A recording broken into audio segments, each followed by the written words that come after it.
দেশের বাজারে স্বর্ণের দাম কিছুটা কমানো হয়েছে। 22 ক্যারেটের 1 ভরি স্বর্ণের দাম 840 টাকা কমিয়েছে জুয়েলার্স সমিতি। এতে ভালো মানের 1 ভরি স্বর্ণ বিক্রি হবে 1,18,798 টাকায়।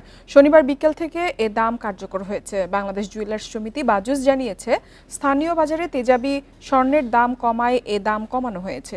বিকাশে কম খরচে ক্যাশ আউটের লিমিট বেড়ে 50,000, প্রিয় এজেন্টও 2টা। নতুন দাম অনুযায়ী প্রতি ভরি 22 ক্যারেট স্বর্ণের দাম পড়বে 1,18,798 টাকা। এছাড়া 21 ক্যারেটের প্রতি ভরি 1,13,397 টাকা, 18 ক্যারেটের প্রতি ভরি 97,196 টাকা এবং সনাতন পদ্ধতির প্রতি ভরি স্বর্ণের দাম 78,242 টাকা নির্ধারণ করা হয়েছে। চলতি বছর এ নিয়ে 9 বার স্বর্ণের দাম সমন্বয় করল বাজুস।